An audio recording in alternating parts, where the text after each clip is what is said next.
What's up, guys? Last time I didn't have a stand, which made these videos super difficult. Now I got a stand, so that's gonna be super cool.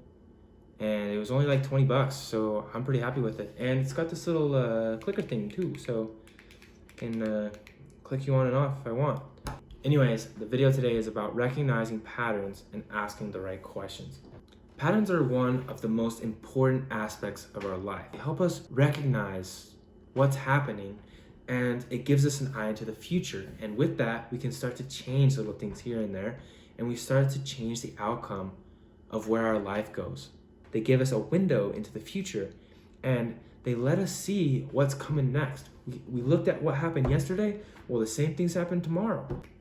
And we start to be able to change what happens. They help us stay consistent, and they're the ultimate path to our success.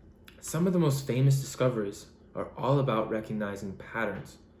Natural selection and evolution, chemical properties, gravity, DNA, all these things are patterns of life, of what makes things work. So the world has come up with a ton of sayings all related to pattern recognition, like fool me once, shame on me, fool me twice, shame on you, teach a man to fish and you feed him for a lifetime, karma. All these things are about recognizing patterns in our life. And I love the teaching a man to fish and you feed him for a lifetime analogy. Like, my mind kind of goes wild on that analogy.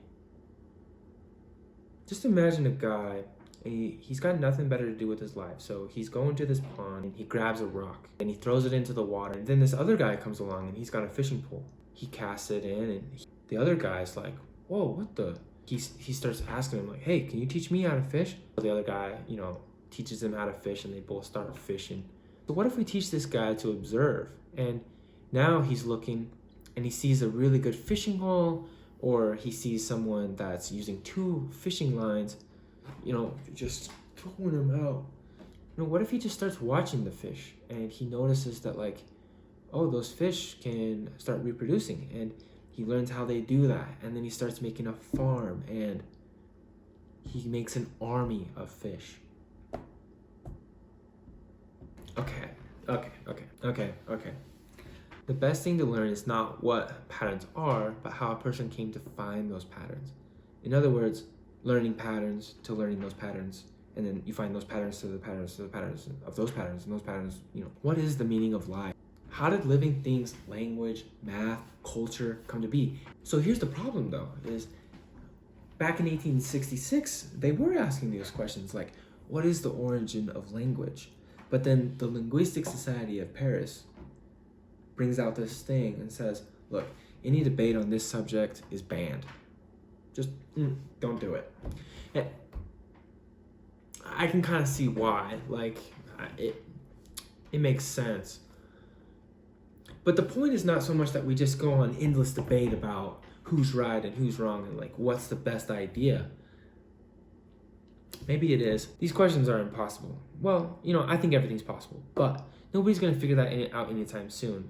And the point is not necessarily finding the answer to that question, but looking, at what language is and thinking about your way of thinking and recognizing patterns in how you speak. And don't just try and memorize a bunch of tips and tricks or, like, ways of getting through life, but start to learn how to make your own tips and tricks. And just imagine what we can do together as a society when we start looking deeper into things. Thanks, guys. Share your ideas in the comments, and remember, there's no stupid comments or questions. There's just stupid comments. There are stupid comments and questions, but they're only stupid because there's better ones to be said. And so if we have to get out those bad ones, then, let's get them out. That's it. See you guys in the next one.